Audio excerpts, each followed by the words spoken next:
जय श्री राम आप सभी लोगों को। आज का डेट है 4 अप्रैल और करंटली टाइम हो रहा है 1:39 और मैंने अपना आज का ट्रेड कंप्लीट कर लिया है।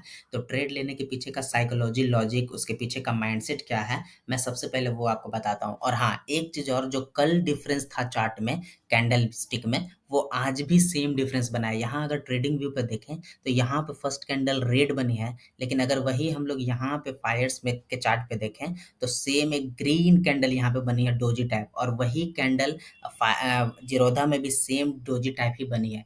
इसीलिए मैं यहाँ पे ही आपको समझा देता हूँ कि यहाँ पे क्यों मैंने ट्रेड लिया, कहाँ पे ट्रेड लिया। हाँ, यहाँ पे मैंने कुछ सपोर्ट ड्रॉ किए हुए थे बड़े टाइम फ्रेम पे, छोटे टाइम फ्रेम पे नहीं, बड़े टाइम फ्रेम पे मैंने सुबह में ही सपोर्ट ड्रॉ किए हुए थे। तो सेटअप और लॉजिक मैं बताता हूँ। तो यहाँ पे देखें तो बैंक निफ्टी तो आज गैप अप ओपन हुआ, बड़ा गैप अप के साथ बैंक निफ्टी धीरे धीरे करके नीचे आया।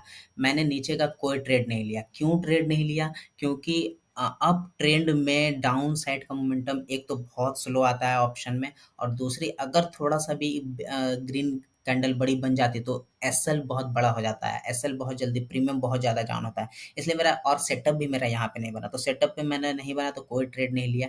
यहाँ पे जाने के बाद बैंक निफ्टी देखे तो यहाँ पे बैंक निफ्टी बहुत देर तक कंसोलिडेट किया, और कंसोलिडेट करने के बाद डायरेक्ट ब्रेकआउट दे दिया। मेरा यहाँ पे कोई ट्रेड नहीं बना, ठीक है। अगर बैंक निफ्टी यहाँ पे ब्रेकआउट, यहाँ पे देखे तो इस कैंडल में, ये जो कैंडल है, ये कितने बजे वाली कैंडल है, हाँ, ये जो कैंडल है 12:35 वाली कैंडल ने इन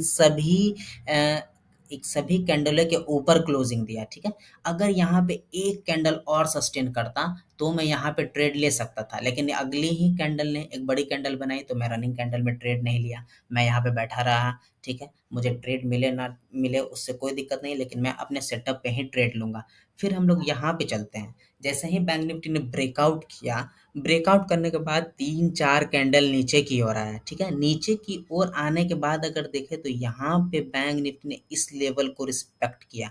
ये जो लेवल है, इस लेवल को बैंक निफ्टी ने रिस्पेक्ट किया, क्योंकि इसके नीचे ही बार-बार क्लोजिंग हो रही थी नीचे जाने के टाइम में, और ऊपर गया तो बैंक निफ्टी ने एक बार ट्राई किया, दूसरी बार ट्राई किया, तीसरी बार ट्राई किया, और क्लोजिंग इसके ऊपर हुई और मैंने यहाँ पे ट्रेड लिया।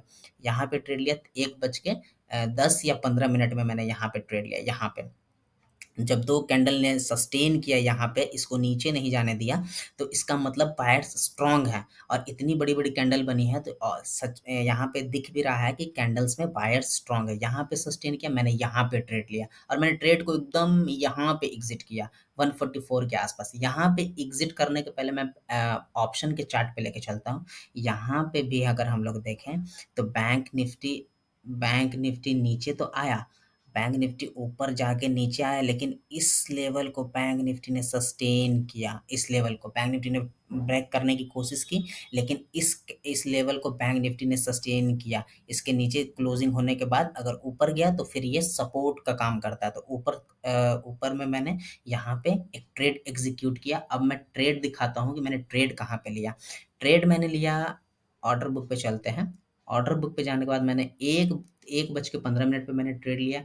1:15 वाली कैंडल हम लोग देखें तो 1:15 वाली कैंडल ये है, ये रेड कैंडल। यहाँ पे मैंने ट्रेड लिया। ऑप्शन में अगर देखें, ऑप्शन में मैंने कहाँ पे लिया, 420 के आसपास। मैंने ऑप्शन की चार्ट पे देखे तो मैंने यहाँ आसपास कहीं ट्रेड लिया, ठीक है। यहाँ पे ट्रेड लिया और मैंने एग्जिट, ये गया है 522 के पास, और मैंने बुक करते-करते 10 पॉइंट नीचे आ गया, मैं 510 पे ही बुक कर दिया।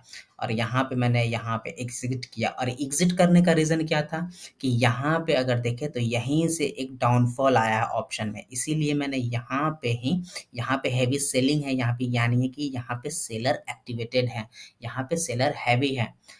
या इसीलिए यहाँ पे जैसे ही गया, मैंने थोड़ा-सा नीचे आया, मैंने बुक कर दिया। ऑलमोस्ट अगर हम लोग ऑप्शन में हम लोग देखें तो ऑलमोस्ट 90 पॉइंट मैंने कैप्चर किए हैं। 90 पॉइंट कैप्चर करने के बाद हम लोग को अगर पोज़ीशन में चले तो आज का प्रॉफ़िट यहाँ पे आप लोग को ये दिख रहा है। मैं यहाँ पे एक बार रिफ्रेश करके भी दिखा देता हूँ कि यहाँ पे, हाँ, आज का प्रॉफ़िट मेरा आया है। तो मैंने ऑप्शन में 90 पॉइंट कैप्चर किया, जो कि बहुत बड़ी बात होती है ऑप्शन में 90 पॉइंट कैप्चर करना। तो आज का ट्रेड एनालिसिस कैसी लगी, ट्रेड पीछे ट्रेड लेने के पीछे का साइकोलॉजी, बिहेवियर मेरा क्या था, माइंडसेट क्या था और प्राइस एक्शन क्या था। यहाँ पे मुझे मैंने कोई कैंडल्स ये इंडिकेटर कुछ भी नहीं लगाया, सिर्फ प्राइस एक्शन की। यहाँ पे बायर और सेलर क्या कर रहे हैं, सिर्फ प्राइस एक्शन के बेसिस पे मैंने ये ट्रेड लिया। तो आज की ट्रेड एनालिसिस कैसी लगी कमेंट सेक्शन में बताएं। तो फिर मिलते हैं एक और नए दिन एक और नए ट्रेड के साथ। तब तक के लिए आप सभी लोगों का बहुत बहुत धन्यवाद।